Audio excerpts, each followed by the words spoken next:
Información precisa, completa, veraz, objetiva e independiente. Directo a tu pantalla. Radio Caracas Radio presenta Voz de América.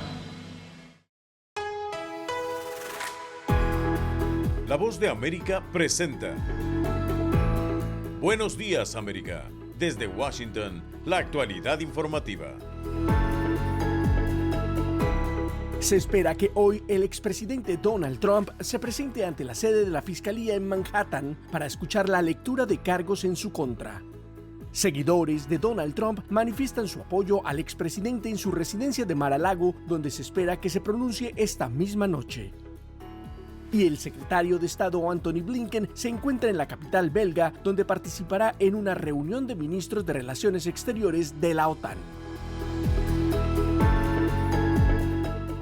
Soy Héctor Contreras y junto a Judith Martín Rodríguez les damos la más cordial bienvenida.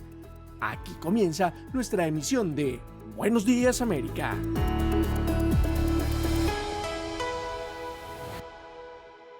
Pese a la presión ejercida por varios medios de comunicación estadounidenses para garantizar transparencia en la Corte durante la audiencia de Donald Trump, el juez indicó que hay intereses que deben protegerse. Celia Mendoza informa. El juez Juan Merchan, colombo estadounidense a cargo del caso en contra del expresidente de los Estados Unidos, Donald Trump, decidió tarde este lunes que no se permitirán cámaras de video dentro de la corte ni una transmisión en vivo de este procedimiento en el que se presentarán cargos formales en contra del exmandatario de los Estados Unidos, quien estará llegando a la corte antes de su audiencia a las 2:15 de la tarde, que se llevará a cabo en el piso número 15 de ese recinto. Desde tempranas horas de la mañana se empezaron a entregar boletos para que miembros de la prensa tengan acceso al lugar. La fila se empezó a hacer desde la tarde del lunes. Por otra parte, los miembros del equipo legal del exmandatario de los Estados Unidos ya habían asegurado que no querían que hubieran imágenes. Sin embargo, se ha permitido que los miembros de la prensa con cámaras tengan la oportunidad de tomar fotografías en el pasillo antes de que el expresidente de los Estados Unidos entre a su audiencia. Durante las últimas horas, la policía también ha indicado que están fortaleciendo la presencia no solo en los alrededores de la corte, pero también de la residencia del exmandatario de los Estados Unidos, quien pasó la noche en la Torre Trump en la Quinta Avenida, a la que llegó pasadas las 3 de la tarde. Saludó rápidamente a los miembros del público y, de acuerdo a la información que se ha tenido, se reunió con su equipo de abogados y cenó de manera temprana. Mientras tanto, la policía, así como el alcalde de la ciudad de Nueva York, han enviado un mensaje a aquellas personas que estén interesadas en generar disturbios o violencia de que no habrá tolerancia para este tipo de actos. Las autoridades han establecido un perímetro en los alrededores del edificio donde llegará el expresidente, el piso número 15, donde tendrá lugar esta audiencia legal. Ha sido sellado desde el viernes. Y durante esta jornada finalmente se darán a conocer los más de 30 cargos criminales que enfrentaría Donald Trump. La fiscalía hablará alrededor de las 8 de la noche. El fiscal Alvin Bragg dará una conferencia de prensa mientras el expresidente de los Estados Unidos, tras esta audiencia ante el juez, se trasladará de inmediato a Mar-a-Lago en la Florida, donde él también hablará a los medios de comunicación. Informó Celia Mendoza de La Voz de América desde Nueva York. Y hoy, como ayer, los defensores de Donald Trump se dan cita en las inmediaciones de su residencia en Mar-a-Lago para mostrar su apoyo al expresidente, quien se espera que se pronuncie esta misma noche. Desde allí nos informa Anthony Belchi y nos trae los detalles. Muchos de los seguidores de Donald Trump consideran que el expresidente no debería estar enfrentando la justicia de Estados Unidos. Denuncian que todo esto fue una parte de un plan orquestado por los demócratas para evitar que se presente a las elecciones de 2024. Desde Palm Beach, el lugar de residencia del expresidente de Estados Unidos, Donald Trump, se hizo presente el apoyo este lunes de decenas de sus seguidores, quienes incluso lo instan a la campaña presidencial del próximo 2024. Let's go Trump. Save our country. Trump 2024. We love Trump. We love Trump. Estos manifestantes se han instalado en plena vía próxima a Mar-a-Lago desde la semana pasada, rechazando la acusación contra Trump por la Corte de Nueva York en el caso vinculado a Stormy Daniels, y sostienen que existe una manipulación mediática al respecto. Nos han alimentado con una mentira y todo va a ser expuesto, y creo que este es el primer paso de la exposición. Y me sentaría, disfrutaría el espectáculo porque se pondrá bueno, se pondrá realmente bueno. Los argumentos de quienes apoyan a Trump se sustentan en una supuesta acusación falsa y cuestionan los cargos a los que pudiese ser imputado el exmandatario este martes. Estos manifestantes aseguran que la acusación fortalecerá la base que apoya al expresidente. Los asistentes aguardaban por la partida de Trump a bordo de su avión privado desde el aeropuerto de Palm Beach. Obviamente esto tiene motivaciones políticas. Sucede que es justo antes de las elecciones que se avecinan en 2024. Es frustrante ver a un tipo en el que se centran y hacen de esto un problema político y crean o intentan crear publicidad negativa en torno al presidente Trump. Para este martes se ha organizado otra concentración a las 5 de la tarde, cuando está previsto que Donald Trump regrese de nuevo a su residencia de Mar-a-Lago. El expresidente ya anunció que va a dar un discurso para hablar sobre esta cuestión. Anthony Belchi, Voz de América, Miami. Los 30 ministros de Asuntos Exteriores llegan hoy a la sede de la Alianza Atlántica en Bruselas, donde recibirán al 31º miembro y el último en formar parte de la organización militar, Finlandia. Y es que luego de años de no alineación militar, el país escandinavo abandonó su política y decidió adherirse al bloque militar occidental en una decisión que cambia el rumbo de la historia. Hace apenas unas horas y en declaraciones previas al encuentro ministerial, el secretario general de la organización, Jens Stoltenberg, aseguró que la decisión de Helsinki reforzará la seguridad de la alianza. De hecho, fue la invasión de Ucrania el año pasado lo que condujo a la decisión de Finlandia y Suecia de solicitar una membresía en la OTAN. Y eso demuestra que cuando el presidente Putin nos tenía como objetivo declarado de la invasión de Ucrania, él quería frenar a la OTAN, quería menos OTAN a lo largo de sus fronteras, quería cerrar la puerta de la OTAN. Está recibiendo exactamente lo contrario, está recibiendo más tropas y más fuerzas en la parte oriental de la alianza. En tanto, desde Moscú, el portavoz del Kremlin, Dmitry Peskov, aseguró que Rusia no dejará sin respuesta la incorporación de Finlandia a la OTAN, que representa una nueva escalada en las relaciones con la alianza. En tanto, el secretario Antony Blinken continúa su visita en la capital belga, donde hoy se ha reunido ya con el alto representante de la Unión Europea para Asuntos Exteriores, Josep Borrell, en una cita en la que abordaron la cooperación entre Estados Unidos y la Unión Europea en África, Afganistán y Oriente Medio, su apoyo inquebrantable a Ucrania y además, según aseguró el jefe de la diplomacia estadounidense, discutieron la preocupación compartida sobre el apoyo continuo de China a Rusia. En otra información, en medio de un contexto global complicado marcado por la fracturación entre el bloque occidental y Rusia y China, el presidente de la Cámara de Representantes de los Estados Unidos, Kevin McCarthy, anunció una reunión de primer nivel con la presidenta de Taiwán, Tsai Ing-wen, un encuentro que se realizará el miércoles pese a las contundentes advertencias de Pekín, desde donde tomarán fuertes represalias si la reunión llega a producirse. La esperada visita se realizará en California y fue confirmada por la oficina del alto funcionario estadounidense a través de un comunicado de prensa. La cita se producirá en la Biblioteca Presidencial Ronald Reagan. El encuentro de primer nivel será el primero entre un líder taiwanés y un presidente de la Cámara de Representantes de Estados Unidos en suelo estadounidense, luego de que en agosto de 2022 se produjera la polémica visita de la entonces presidenta de la Cámara de Representantes, Nancy Pelosi, a la isla de Taiwán. Algunos expertos en relaciones internacionales consideran que la situación actual es un escenario menos provocador. Por su parte, la Casa Blanca instó al gobierno chino a no tomar la visita presidencial como una excusa para escalar el conflicto entre las dos potencias, mientras que la Embajada de Taiwán en Washington, D.C. se defiende asegurando que durante los tránsitos a través de los Estados Unidos, la presidenta se relaciona con amigos estadounidenses en línea con precedentes pasados. Los Estados Unidos ha dicho en reiteradas ocasiones que espera que el estatus de Taiwán se resuelva pacíficamente. Taiwán y China se separaron en 1949 luego de una guerra civil que terminó con el Partido Comunista en el control de la parte continental. Sin embargo, ambos gobiernos aseguran que son un solo país, pero disputan sobre cuál tiene el derecho a ser el líder nacional. Somos la voz de América desde Washington, D.C.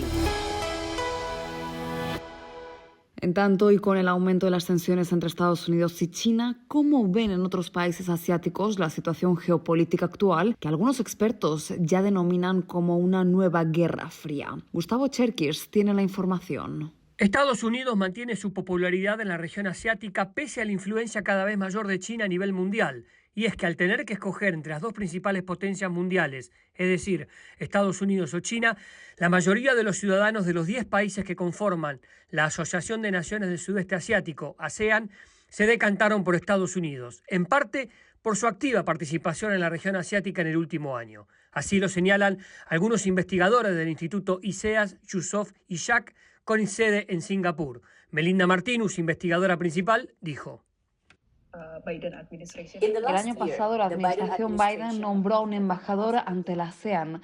Ese es un nivel de compromiso que se apreció mucho en la ASEAN.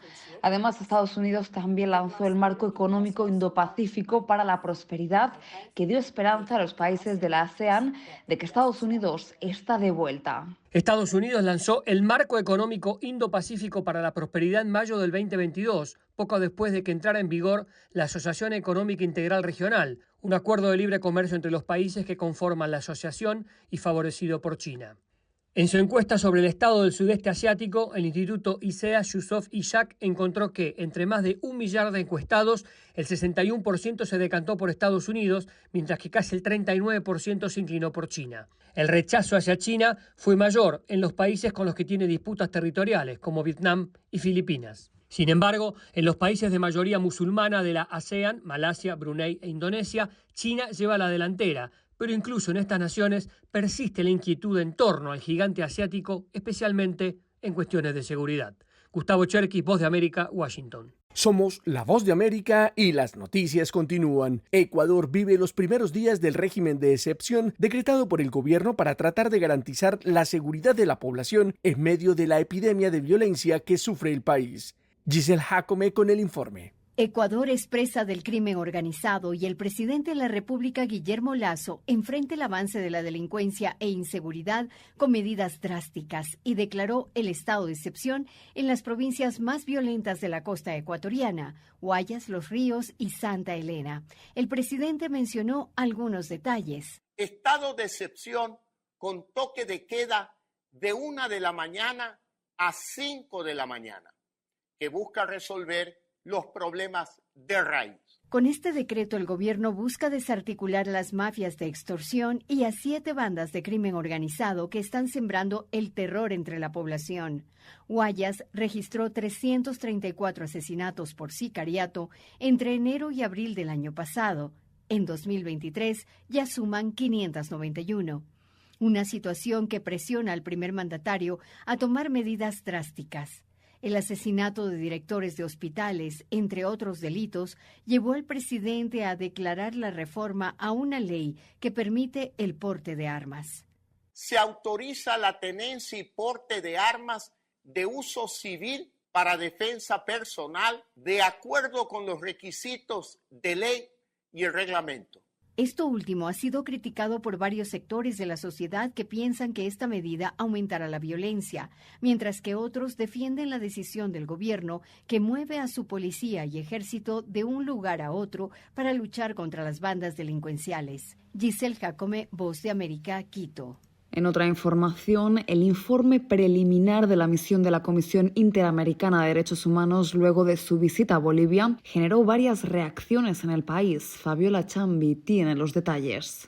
La crisis del sistema judicial, la situación de los pueblos indígenas, el incremento de la violencia a las mujeres y las restricciones a la libertad de prensa son algunos de los puntos mencionados en el informe preliminar de la Comisión Interamericana de Derechos Humanos. Al término de su visita, los comisionados emitieron un documento en el que aseguraron que en Bolivia, históricamente la justicia se ha manejado de manera instrumental, dependiendo de los intereses del poder político de turno. Al respecto, el representante del Comité Nacional de Defensa de la Democracia, Manuel Morales, en entrevista con La Voz de América, se refirió a 3 aspectos para lograr una reforma judicial. Nuevos jueces de carrera, tal vez elegidos a través de los méritos, y la eliminación de la detención preventiva. Con esos temas nosotros pedíamos que haya una reforma a la justicia en Bolivia. Caso contrario, todo va a continuar como hasta ahora. Mientras tanto, el ministro de Justicia, Iván Lima, aseguró que se trabajará en función de las recomendaciones de la CIDH en aspectos como los presupuestos para las instancias judiciales y los escenarios de polarización. Ha habido graves violaciones de los derechos humanos, pero solamente van a poder repararse en la medida que tengamos un debido proceso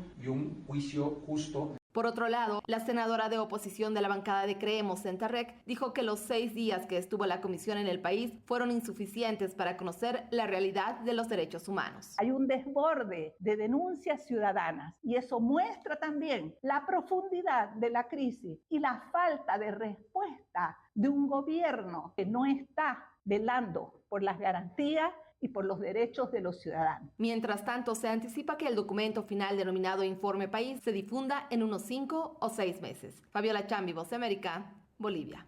Por otra parte, el gobierno de Venezuela acusa a la Fiscalía de la Corte Penal Internacional de instrumentalizar la justicia y los derechos humanos con fines políticos. Carolina Alcalde con los detalles.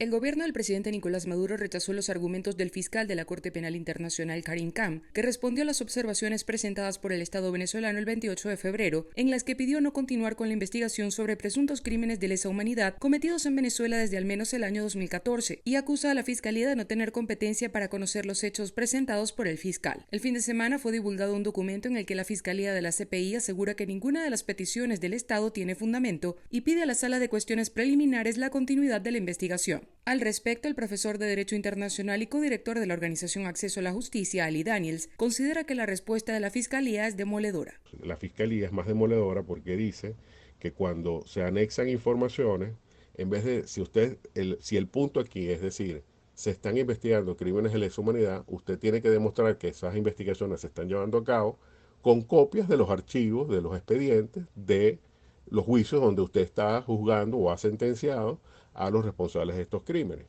Y esto no ocurre aquí. Daniels insiste en que en un proceso como este es necesario demostrar pruebas. Esto no es una locución ante el Consejo de Derechos Humanos de Naciones Unidas, donde el gobierno lo que dice sobre los números de salud y sanidad es lo que vale. No, aquí es un juicio donde usted, si dice algo, usted tiene que probarlo.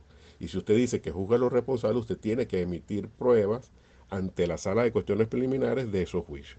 El Estado venezolano insiste en denunciar una supuesta agresión mediática y geopolítica para acusar a Venezuela de presuntos crímenes de lesa humanidad que asegura nunca han ocurrido. Carolina Alcalde, Voz de América, Caracas. Somos la Voz de América desde Washington, D.C. Y ahora, en Buenos Días, América, nos vamos a la sala de redacción de La Voz de América. Están escuchando Buenos Días América y las noticias continúan. En Chile crece la preocupación ante el aumento de casos de gripe aviar en mamíferos, dejando a docenas de animales muertos. Esto es una actualización de nuestra sala de redacción. El brote de influenza aviar mantiene en máxima alerta a las autoridades sanitarias de Chile y algunos países de Sudamérica luego de que reportaran una significativa cantidad de mamíferos y aves muertas como consecuencia de esta enfermedad. A la fecha, los datos oficiales contabilizan más de 1.500 lobos marinos y 730 pingüinos muertos, principalmente en las regiones norteñas del país. Ante esta situación, las autoridades sanitarias solicitaron a la población evitar el contacto con aves o mamíferos desconocidos, aún más si presentan conductas conductas extrañas. Susana Bueno, investigadora del Instituto Milenio Inmunología, dijo a medios locales. Sobre todo si se ven animales y aves que están enfermas o muertas, que están alrededor de la playa, tener mucho cuidado, no manipularlas, no tocarlas, tener cuidado con las mascotas, porque sabemos que estos virus también pueden eventualmente infectar diferentes tipos de animales. Aunque la enfermedad afecta principalmente a aves silvestres y algunos mamíferos, su transmisión también es posible en humanos. La semana pasada el Ministerio de Salud de Chile anunció el primer contagio en una persona y el caso todavía se encuentra en investigación. Jimena Aguilera, ministra de Salud de Chile, detalló. Todos los casos de neumonía grave se les busca el agente causal, que en este caso fue influenza, y al no poder tipificarlo se envía al Instituto de Salud Pública, donde se detectó que se trata de un virus H5, que es el virus aviar. Desde el inicio del brote a finales del 2021, la Organización de Sanidad Animal de Chile ha reportado más de 200 millones de aves muertas y sacrificadas. El virus afecta a Europa, Asia y América. En tanto, en la nación sudamericana se reportan 14 regiones con casos activos, decenas de especies infectadas y miles de animales muertos. Sala de redacción, Voz de América. Momento deportivo en La Voz de América. Les informa Henry Llanos. La Universidad de Connecticut se ha coronado una de las importantes e impresionantes temporadas con la locura de marzo en la historia el lunes por la noche, tomando medidas drásticas y separándose al final para llevarse a casa su quinto título nacional del baloncesto colegial con una victoria de 76-59 sobre San Diego State. Adama Sanogo terminó con 17 puntos y 10 rebotes. Tristan Newton también consiguió un doble-doble con 19 unidades y 10 tableros por los Huskies, que se convirtieron en el quinto equipo desde que el torneo se expandió en 1985 en ganar sus 6 partidos del torneo de esta competencia por doble dígito de diferencia en su camino al campeonato. Ganaron los 6 juegos por un promedio de 20 puntos, solo una fracción menos de lo que hizo Carolina del Norte al barrer por el título en 2009. Y las nuevas reglas que implementó la Major League Baseball han funcionado como esperaban en los primeros 4 días de la temporada. El tiempo promedio de los partidos se redujo 30 minutos, incrementando al doble las bases robadas, y el promedio de bateo incrementó en 16% comparado al primer fin de semana de la campaña anterior. El tiempo de juego promedio 2 horas y 38 minutos hasta el domingo con el nuevo reloj de lanzamiento, comparado con las 3 horas 8 en los primeros 4 días de la temporada 2022. En el primer año de restricciones, en los cambios defensivos, el promedio de bateo pasó a .246 en 9 entradas, comparado a .230 en los primeros 4 días del año pasado. Estamos increíblemente complacidos con los resultados preliminares, dijo. Henry Llanos, Voz de América, Washington. Indiana Jones and the Dial of Destiny, la quinta película de la serie protagonizada por Harrison Ford, será estrenada a escala mundial en el Festival de Cine de Cannes el 18 de mayo. El festival también rendirá homenaje a Harrison Ford por su trayectoria. Esta quinta y última entrega de Indiana Jones, Dial of Destiny, dirigida por James Mangold, llegará a los cines de Estados Unidos el 28 de junio. La semana pasada, los organizadores del festival anunciaron que el 20 de mayo estrenarán Killers of the Flower Moon de Martin Scorsese, una adaptación para Apple TV Plus con Leonardo DiCaprio y Robert De Niro. La programación completa del Festival de Cannes será anunciada la próxima semana. La telenovela estadounidense General Hospital celebra su 60º aniversario. Esta semana, el culebrón, que lleva 60 años al aire, está celebrando el aniversario con uno de los episodios favoritos del público, el baile de las enfermeras, una fiesta con el fin de recaudar fondos para obras de caridad en la ficticia ciudad de Port Charles. Chandra Wilson, de Grey's Anatomy, interpreta a la editora de moda Sydney Val Jean. Según un documento judicial, la cadena de salas de cine Cineworld, que aún no tiene compradores, necesita conseguir urgentemente $2.260 millones para salir de la bancarrota. El documento, en el que el grupo Cineworld solicita una línea de crédito senior, fue presentado esta semana ante el Tribunal de Quiebras de Estados Unidos en el Distrito Sur de Texas. Cineworld solicitó protección por bancarrota en septiembre pasado para tratar de reestructurar su deuda debido a las consecuencias de la pandemia y la ausencia casi total de películas blockbuster, con la excepción de Top Gun Maverick. Ryuichi Sakamoto, el galardonado compositor japonés que hizo partituras para The Last Emperor, El último emperador, y Merry Christmas Mr. Lawrence, murió esta semana a los 71 años. Sakamoto también fue conocido por ser actor y por haber fundado la banda pionera de música electrónica Yellow Magic Orchestra. En Merry Christmas Mr. Lawrence actuó junto a David Bowie y Tom Conti. La partitura de esa película le hizo merecedor de un premio BAFTA. Su composición más célebre fue para El último emperador, película en la que también actuó. La partitura ganó un Oscar, un Grammy y un Globo de Oro. En diciembre pasado, Sakamoto dio su último concierto que fue transmitido en línea. Hoy martes recordamos a uno de los grandes de la música de Estados Unidos, John Denver, guitarrista, compositor, actor y activista en pro del medio ambiente, conocido además por haber popularizado en Estados Unidos la música folk acústica. Desde La Voz de América en Washington se despide Alejandro Escalona. Será hasta mañana.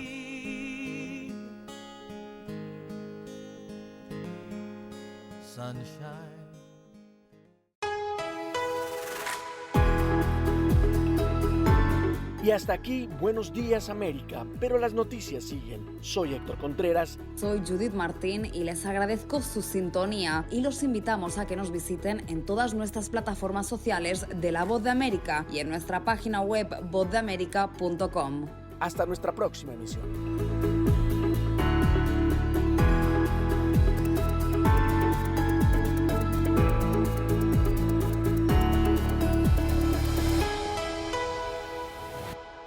Información precisa, completa, veraz, objetiva e independiente. Directo a tu pantalla. Voz de América en RCR 750.